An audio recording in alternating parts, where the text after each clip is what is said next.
What's up, Shady Sports Network? I'm back here with a very special interview. Someone I'm proud to call a friend, Mr. Jawad Yatim. Jawad, how you doing today, man? Hey, what's up, Krish? How you doing, buddy? How's it going, man? It's a pleasure. Thank you for having me. It's always a treat, talking with you and seeing you. So I appreciate it. Yes, sir, man. Appreciate you coming on. So, kind of right off the bat, this weekend you had the opportunity to go down to Wisconsin with the Green Bay Packers. You went to some of the practices. You went to the little baby concert. How was your overall weekend down in Wisconsin?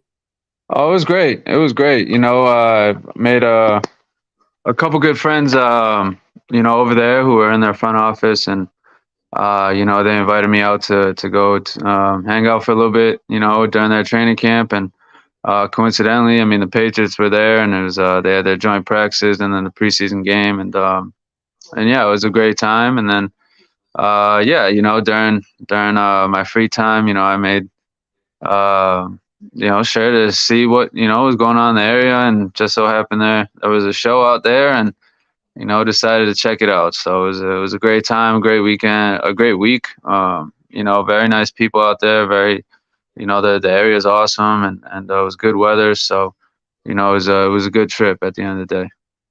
That's awesome. So, how were the facilities down there, like in Wisconsin, compared to the ones up here in Mass? Um, I mean, they have actually extremely nice facilities. So obviously we're accustomed to the arena, the rest center, which is a very nice facility. But obviously the Packers are one of the top organizations in the league.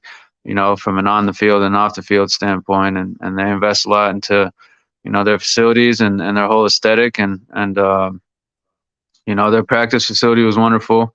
They've done a lot of construction around the stadium, and yeah, I mean, as expected, it's definitely as advertised. But yeah, it was a treat. It was nice being out there. Definitely. That's a lot of fun that you got to experience that. I'm glad that you had the opportunity. So, kind of going more into the elephant in the room, obviously, you put out a statement, I would say about a week ago, about possible options for 2024, where the team will play, whether it be in Worcester. I've heard crazy rumors. Obviously, all the Facebook rumors are rumors, they're nothing confirmed. What can you tell fans about a possible update, and how has that process been for you personally? I mean, contract years are just part of it. It's not our first time. Um, it's just part of the process of obviously owning and operating a sports organization. So, we don't own the building that we play in. So, obviously there are contracts that you got to deal with, and certain lease terms, and after this fall, after 2023, our lease had ended with the DCU Center, and obviously it's a pivotal moment for our organization, and it's not something we want to rush. So, we're fully evaluating all our options at the moment, and we're just going to make the best decision, for the organization that we can. But we love Worcester. It's home.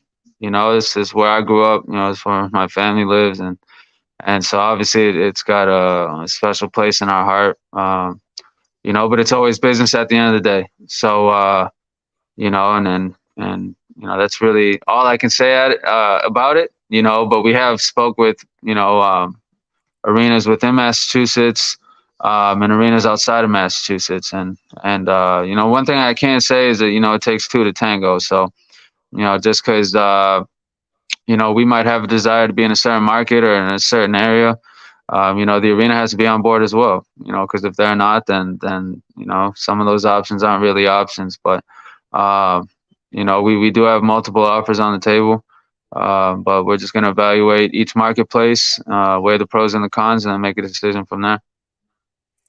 Definitely, it's all a process. You just gotta, keep grinding day by day, and eventually the right decision will come out of it. Yeah, So I'm looking forward to getting this over with though, and putting it behind us and getting back to doing what we do. So, but it's a business, and you're constantly reminded of how much of a business it really is. As much as you'd like to think it's just football and hey guys, let's go out there and play some ball and have fun. It's not always like that. So it's very much a business. definitely, it's always business. Business comes first at the end of the day. It's what keeps the product running. So you're looking back at the 2023 season. I look at it and I say man, like the attendance was up. The team as in itself, 24 out of 25 guys were from Division I schools. The one guy that wasn't played professional soccer overseas. You had a pretty loaded team. Unfortunately, we fell up short in the worst way possible. How would you assess the season as a whole? Yeah, I mean, you know, so I mean, we're going to consistently have one of the more talented teams in the league. But to win a championship, it takes more than that. You got to have the ball bounce your way. You got to stay healthy. And you got to have the right chemistry and the right the right energy around the team. And you gotta have guys that want it and guys that appreciate the organization and take pride in the organization, and because that all reflects on the field. And we had gone through some things. It's never easy losing your play caller 2 days before we went to Arizona, and due to unforeseen circumstances, and obviously the incident in Arizona was not something we had anticipated, and it was certainly a distraction, and something that we just aren't going to tolerate, and it was extremely unfortunate, but then right there you lose half your secondary in one game, and then just you never want to make excuses, and we don't really care what the excuses are. At the end of the day, you either get it done or you don't. And that's how we do things here. But you do got to take into account, what had occurred at the end of the year, and also losing both your starting quarterbacks in back-to-back weeks. That's never ideal, but we were in position at the end of the day. Up 18 in the fourth quarter. You can't really ask for much more than that. So, but we understand the adjustments that we need to make, and we'll make them. And it's really just all about moving forward and focusing on the future. There's not much we can do now about 2023, but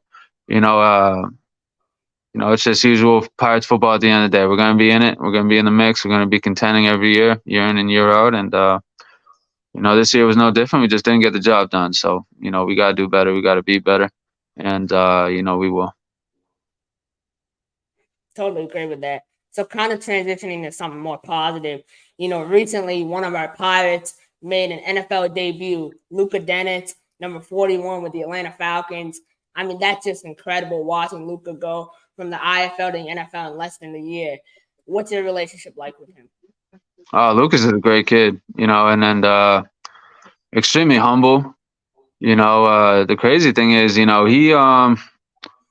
didn't even dress the first 3 games that he was on the team, and never complained about it. You never really heard anything out of him. He just showed up to work every day and worked hard. And he's one hell of a football player, and we loved having him. And it's rare that you get players with that ability, but it's even more rare that they're local and they're from Massachusetts. And that was a nice caveat to having Lucas here as well. But Lucas is just a wonderful kid, and we're so happy to see what he's doing. I mean, none of us are surprised. There's a lot of great athletes that come through the Massachusetts Pirates organization. I think if people just did their homework every once in a while, then they'd kind of understand what I'm saying and have more of appreciation for it. But yeah, there's a lot of guys that come through this organization, and he wasn't the first to sign an NFL contract, and he won't be the last. But just to see what he's doing out there, I mean, it couldn't happen to a better kid, and we're certainly rooting for him, and wishing him all the best, most definitely. That's amazing to see what he's been able to do. It's so inspiring to me to be able to chase your dreams and achieve them. So you're able to recruit top level talent like him on a weekly basis. I mean, it's incredible to me, right? You're able to go out and get the Division I guy when you went out and got Leon O'Neal, Marshall Spade, all these guys. How are you able to do it on a week-to-week basis? Yeah, I mean, it's we've had a lot of great small school guys as well, that have played large roles in what we've done here. So, the schools don't necessarily, decide what we do, but, there are definitely benefits to having a kid come from a bigger program. Typically those guys are extremely well coached. They've played in hostile environments, and from a pressure standpoint, they're able to they're more accustomed to it, especially when you get into the later part of the years, and every game and every play is more meaningful. But yeah, I mean, we got a process here, and we have a formula, and we established the formula very early on, back in 2018, and we stuck with it, and it's paid off for us. Sometimes we had hoped to do better, and at other times we'd won a championship. So, we're in a very competitive league, man. All these teams are really competitive. Um, it's not easy to win. It's not easy, and you're constantly reminded that throughout the season. How hard it is to win.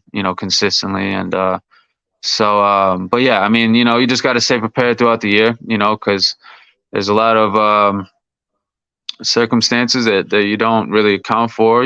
Whether it's a player going through maybe some personal issues, and they have to step away from the game for a little bit, or injuries, or disciplinary issues, or whatever it may be. You got to have your short list, ready to go, and have guys on call, ready to hop on a plane if they need to and be here the next day. So it's great experience just being able to maneuver through a season, and you know, yeah, I guess push back against adversity, and make it as if it never had occurred. So that's the goal. Obviously, it doesn't always work out like that, but you just try to keep the ship sailing smoothly, so to speak. And it's definitely harder than what it seems like. And from the outside looking in, people might not know what goes into it, but it's definitely a lot of work. But we enjoy the process, and we love it, and that's why we do it. So Definitely, that process has always been so fascinating to me. I'm always waiting for my Wednesday at 11:30 transaction report drop.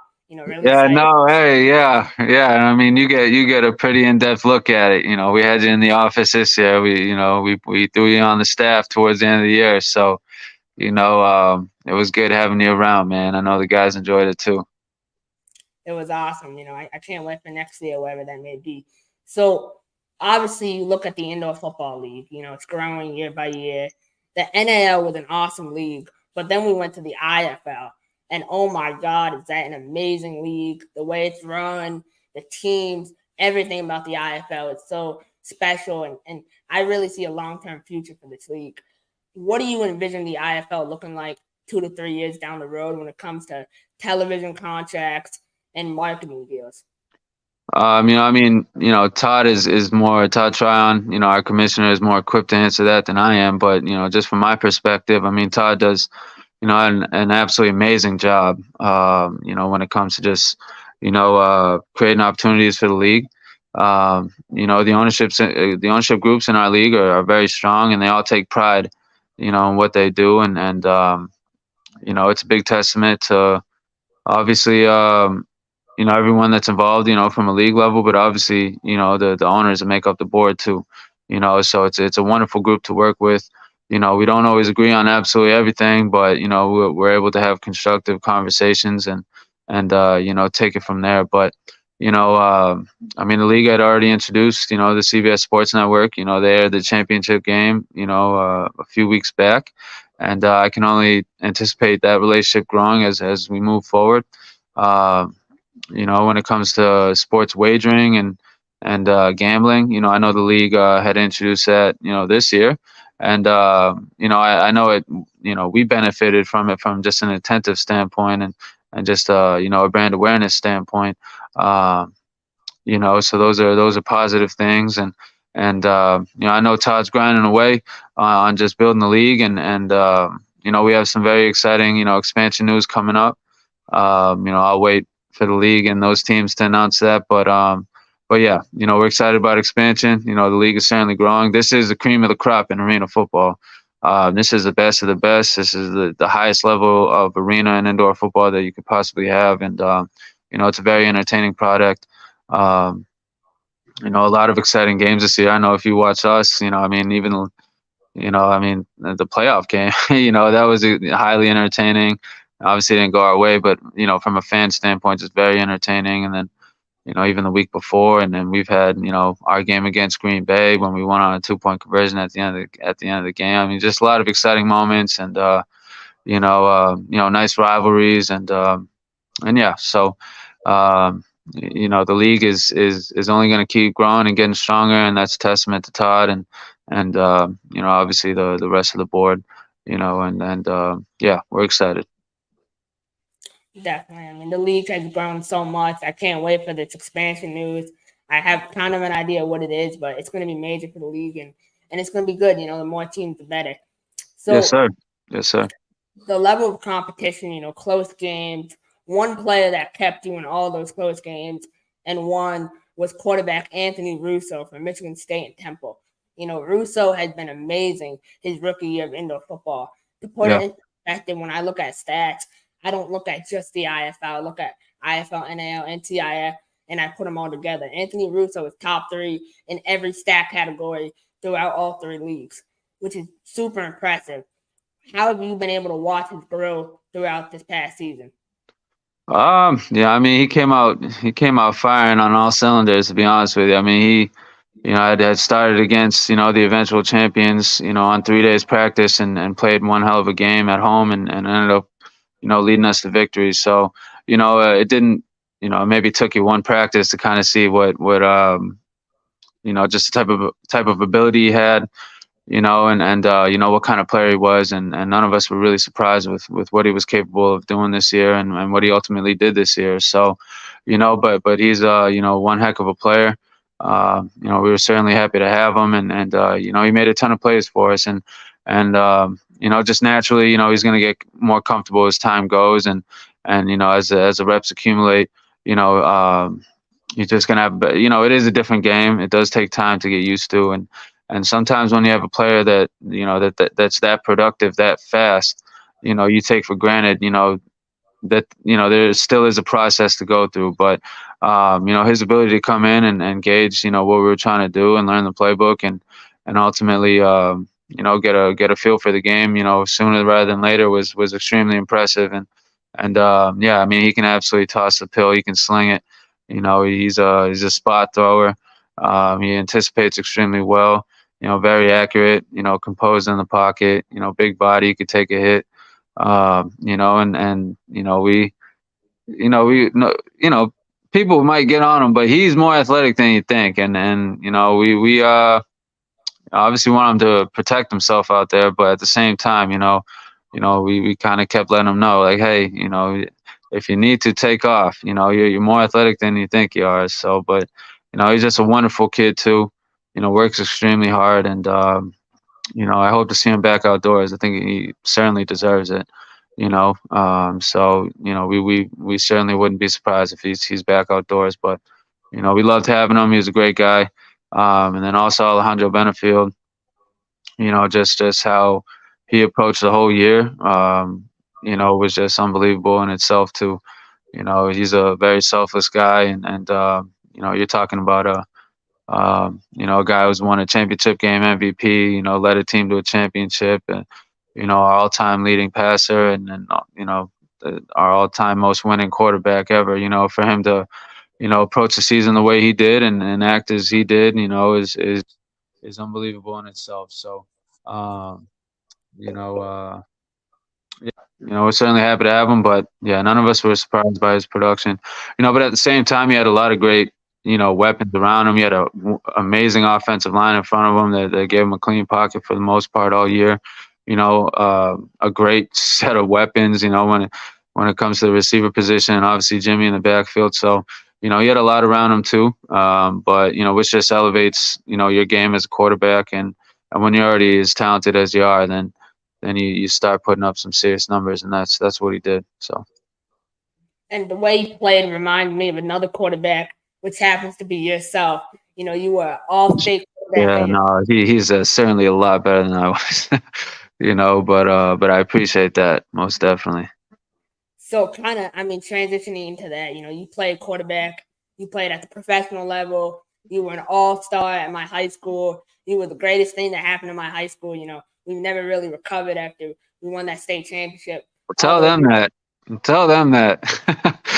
Tell we're still waiting to be put in the Hall of Fame. You can let them know that. There's absolutely no reason why the class of why our 2007 2008 team that went undefeated and won a championship is not in the Hall of Fame yet. So go start knocking on some doors over there and tell them, ask them what's up. We're all curious. So I appreciate that, man. Thank you.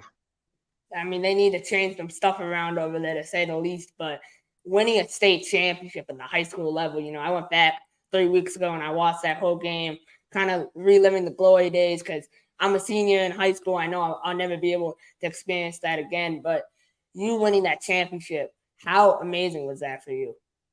Oh, it was great. I mean, the coolest part was just doing it with your boys. Doing it with your friends that you grew up with. And that you played so many years with, and just being able to go out like that with them. That was obviously the most important thing. And when we meet up, to this day, we still have conversations about it, and it's something you'll never forget. But just being able to do it with your buddies, and that was one of the more fun moments that I've had in my life, and certainly appreciate it. And yeah, it was great. I was certainly glad we could do it. But yeah, I mean, we had the ball roll our way a few times, and you need that, to win a championship. And we stayed fairly healthy that year, and we had some great players out there. So um, yeah, certainly happy to do it, but even more happy to do it with the guys that we did it with.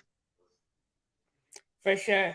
And you had a great career at Shady High School, and one of the biggest parts of that career is playing in the top 100 rivalry in all of the country, in my opinion, in high school football. Shady versus St. John's. I mean, how is that for you playing that?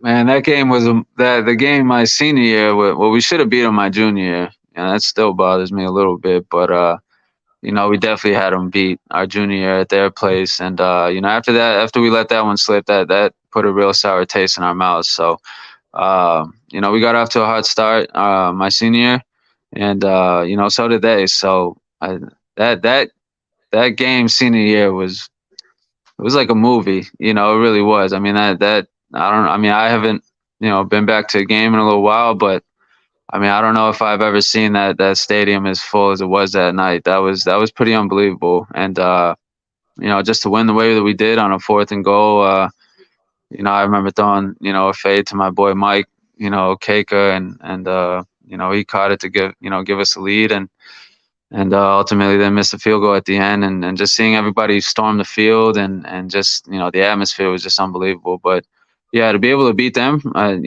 I know that was like the first time in 30 40 some years. So to be able to kind of break that streak and do it at home, in front of all our fans, friends, and family, was unbelievable. I mean, we had alumni. I had alumni that I'd never met before. I didn't really know who they were, just thanking us, and it was a great moment. It was definitely kind of kick started what we did that year, and gave us the confidence to kind of take things the rest of the way. Because I mean that's an unbelievable program. Coach Andreoli was my first ever football coach, and he was just so he's such an awesome guy, and obviously John was the quarterback of the team, and he's a great dude as well, and wonderful family, and yeah, they have such a good tradition over there. So being able to knock them off at home, for the first time in a while was pretty cool. So after Shady High, you attended one of the top prep schools in the country, Milford Academy. What would you say the difference is from going to a public school like Shady is and a prep school like Milford? Yeah, I mean Milford was just it was just strictly a football school. I mean, the only students at the school was the football team, and your coaches were your teachers outside of a few of them, and it was just really all revolved around structure, discipline, and football. And obviously they have an unbelievable tradition. You're talking about one of the best prep schools in the nation. They've had guys like LaShawn McCoy go through there, Sean Green, Craig Cooper, um, just countless great players that have come out of there, and yeah, to be able to go there and start and be a part of that tradition was wonderful. And you know, that really changed my life. You know, just from a discipline standpoint and you know, work ethic standpoint. You know, it was yeah, you know, it was great. It was you know, definitely different from what I was accustomed to, but you know, definitely you know, helped me become who I am today. After that experience, which was probably an incredible experience for you, you attended four different colleges. I hope I got the order right. Coastal Carolina, Bethune-Cookman, Dean College, and then Mount Ida, which has now unfortunately shut down. So going to four different schools. R.I.P. R.I.P. I don't know how much those transcripts mean nowadays. So I don't even know if I can get them. It's hilarious. Yeah, that's funny. So Um, those are all different levels. I mean, D1, D1 FCS, Dean College, I believe is D3, and Mount Ida, I think was a JUCO. I mean, that those are a bunch of different levels. How did you adjust from each level of football? yeah, so Dean College at the time was a junior college. I think they recently changed, but when I was there, they were a junior college, and yeah, I mean, I took something away from every one of those experiences. I'd say the most impactful one that I had was, you know, being at Bethune-Cookman and just being able to be a part of that program that you know was constantly nationally ranked every year, and you know, just had great players. You know, I think you know what I think they won about four, you know, there was about 4 or 5 straight championships, and you know, Coach Jenkins was such a wonderful coach, and that you know, he really you know changed, you know, that program really changed me. You know, just from a discipline standpoint again, and just you know from a structure standpoint, and just you know from a work ethic standpoint. I mean, you know, they really worked us hard over there, and you know, I met some great people, made some great friends. So I'd say, you know, being at Bethune Cookman definitely changed me for the better. And, you know, it was a wonderful experience. And, you know, every school I went to was great. Um, you know, and Mount Ida, you know, being able to finish out there and get some good film and you know, play closer to home, you know, that was nice. And, you know, ultimately that film is what led to me getting an opportunity in the IFL and ultimately and you know to China when the AFL put on that league out there. That was a great experience, and that really is what you know made me aware of the ins and outs of arena football, and you know that's kind of how the Pirates started today. So it's all tied together, you know. Whether it seems like that or not, it is. You know, it's all tied together, and you know, I'm fortunate enough to still be doing it today, and yeah. So Chinese indoor football, that was my next question. I mean, China's a great country. You know, they have a great basketball league. In my opinion, second to NBA currently. I would say the basketball in China is better than the G League, in my opinion. But you going over there, how were the fans? And do you believe that China will have arena football in the future? You know, it was really cool because you know, the fans started to definitely, you know, embrace it as the season went, and they started to, you know, familiarize themselves more with the game and you know, just learned it, you know, as time went. But you know, the response was great. You know, it was more like I wouldn't say it was a Harlem Globetrotters, but you know that kind of structure where we went from you know we played up one weekend in one city and then flew to another city and played that weekend there and then flew to another city and played that weekend there. So um, you know it's pretty cool from that standpoint, just being able to see the whole country and you know it's such a wonderful place. I mean the people are so great out there. It is a lovely country. You know I thoroughly enjoyed being out there. It was really cool. I mean even you know obviously the bigger cities Shanghai and Beijing are cool and you know a great experience to be able to you know be there and experience what the cities have to offer, but even the more local cities like Qingdao and Shenzhen and Guangzhou and Dalian, you know it was you know the local cities were pretty cool as well. So you know but we played in unbelievable arenas. You know the Olympics had occurred not too long beforehand, so we had been able to practice at you know wonderful facilities, playing great facilities. You know the attendance was great. Um, so yeah, I mean you know certainly appreciate you know Marty Judge who Was the owner of the league along with Ron Jaworski and guys like Derek Branch and all that who had really put the league together and gave us an opportunity to go out there and experience all that. So, it was absolutely wonderful. I appreciate that. It was certainly different, from an on-field standpoint because, in the I'd say the majority of international, professional sports, overseas professional sports, the country that you're in, typically requires you to have a certain amount of nationals on the field and on the roster. So it was kind of different. It was like two games being played in one because you had, some great American players who had been doing it their whole lives, but then you also had, some of the native Chinese players who obviously don't have the experience that the Americans do and just kind of move at a different speed, obviously, just from not being as familiar with the game as the Americans are. So it was definitely an adjustment schematically. I mean, there was, you know, different things the coaches tried to exploit, and yeah, it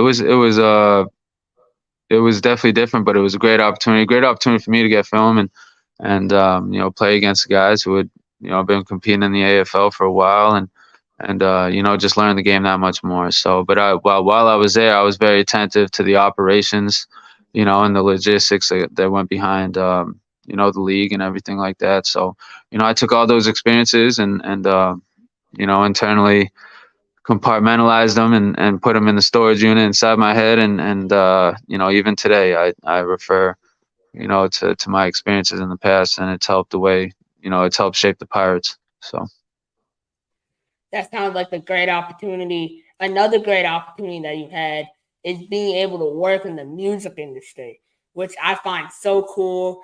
Talk a little bit about your experiences with that. oh I mean yeah, I mean, I wouldn't say I have too much experience in that, but yeah, I mean, it's all entertainment at the end of the day, and the music business is structured, more so where, you know, from a revenue standpoint, how do you say it's more geared towards longevity, right? So royalties can last a lifetime.